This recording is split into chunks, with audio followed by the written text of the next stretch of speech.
Perkenalkan, nama saya Komang Gede Bagus David Aditya dengan NIM 22085610773 dari kelas D. Di sini saya akan mempresentasikan hasil analisis paper saya yang berjudul Penerapan Metode Prototype dalam Perancangan Aplikasi Si Pinjam Berbasis Website pada Credit Union Kanaga Auntun. Berikut merupakan topik utama yang akan saya presentasikan.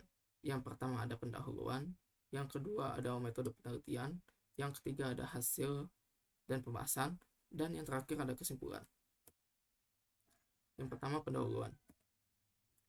Di sini terdapat rumusan masalah dari makalah yang saya buat, yaitu bagaimana mengimplementasikan metode prototype dalam perancangan aplikasi si pinjam berbasis web pada Credit Union Kanaga Auntun, serta bagaimana metode prototype dapat meningkatkan performa website Credit Union Kanaga Auntun. Ada pula tujuan dari makalah yang saya buat ini, yaitu mengimplementasikan metode prototype dalam perancangan aplikasi si pinjam berbasis web pada Credit Union Kanaga Auntun, serta mengetahui metode prototype dapat meningkatkan performa website Credit Union Kanaga Auntun. Nah, selanjutnya ada metode penelitian. Penelitian ini menggunakan metode prototype untuk mendapatkan representasi dari pemodelan aplikasi yang akan dibuat. Mula-mula, rancangan aplikasi dibuat dalam bentuk prototype yang dapat dievaluasi oleh pengguna. Setelah dievaluasi, prototype ini akan digunakan sebagai referensi untuk pengembang software untuk merancang aplikasi. Desain sistem aplikasi dirancang dengan mempertimbangkan kebutuhan pengguna dan fitur yang diinginkan. Desain tersebut mencakup alur kerja aplikasi, struktur database, dan tampilan antarmuka.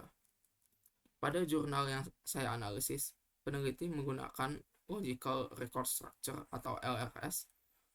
Logical Record Structure merupakan representasi dari struktur record pada tabel-tabel yang terbentuk dari hasil antar himpunan entitas. Di sini, peneliti membuat pemodelan hubungan antar entitas beserta dengan atributnya. Selain menggunakan Logical Record Structure, peneliti menggunakan use case diagram. Diagram use case merupakan gambaran atau representasi dari interaksi yang terjadi antara sistem dan lingkungannya. Use case diagram membantu menjelaskan siapa yang terlibat dalam sistem, fungsi apa yang bisa dilakukan oleh sistem, dan bagaimana pengguna berinteraksi dengan sistem. Selanjutnya ada hasil dan pembahasan. Dalam jurnal yang saya analisis, aplikasi si pinjam ini dirancang untuk memenuhi dua kebutuhan sistem, yaitu kebutuhan fungsional dan kebutuhan non-fungsional. Kebutuhan fungsional sistem terdiri dari banyak fungsi utama yang saling berhubungan dan mendukung satu sama lain. Sedangkan kebutuhan non-fungsional sistem berfungsi untuk membantu fungsi utama beroperasi dengan lancar. Dalam kebutuhan fungsional aplikasi si pinjam terdiri dari dua akses, yaitu akses admin dari setiap tempat pelayanan dan bendahara. Perbedaan dari akses admin dan bendahara adalah akses admin dapat mengelola data dari anggota aplikasi si pinjam, sedangkan akses bendahara hanya mengelola data tempat pelayanan. Lalu, terdapat dua kebutuhan non-fungsional, yaitu spesifikasi minimum perangkat keras untuk menjalankan aplikasi si pinjam dan spesifikasi minimum perangkat lunak untuk menggunakan maupun merancang aplikasi si pinjam. Selanjutnya ada tampilan interface dari sistem perangkat lunak si pinjam. Dalam tampilan interface dibagi menjadi dua, yaitu tampilan level admin dan tampilan level bendahara. Berikut ini merupakan tampilan interface dari admin.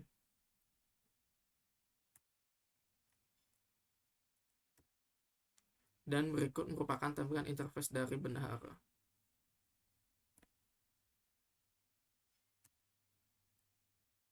Nah, selanjutnya ada dampak metode prototype terhadap rekayasa perangkat lunak. Metode ini memungkinkan pengembang untuk membuat model awal dari perangkat lunak yang direncanakan. yang dapat digunakan untuk memperoleh umpan balik dari klien dan menentukan kebutuhan sebenarnya. Metode prototype membantu mengurangi risiko kesalahan dalam desain dan pengembangan perangkat lunak, serta memungkinkan perubahan yang lebih mudah dan cepat ketika persyaratan berubah. Namun, menggunakan metode prototype mungkin juga memerlukan lebih banyak sumber daya dan waktu tahap awal proyek. Meskipun demikian, kegunaannya dalam memastikan bahwa suatu produk memenuhi kebutuhan pengguna menjadikannya alat yang berharga dalam rekayasa perangkat lunak. Selanjutnya ada kesimpulan. Berdasarkan hasil penelitian mengenai rancangan aplikasi si pinjam yang telah dirancang, dapat disimpulkan pengguna metode prototipe pada saat merancang aplikasi si pinjam berbasis website dapat secara efektif menghasilkan aplikasi yang sesuai dengan kebutuhan pengguna. Seluruh pencatatan data transaksi bisnis tersimpan dengan rapi, terstruktur, dapat digunakan kembali, dan mudah dicari datanya menggunakan database. Sekian presentasi dari saya. Apabila ada kesalahan kata, saya mohon maaf. Sekian, terima kasih.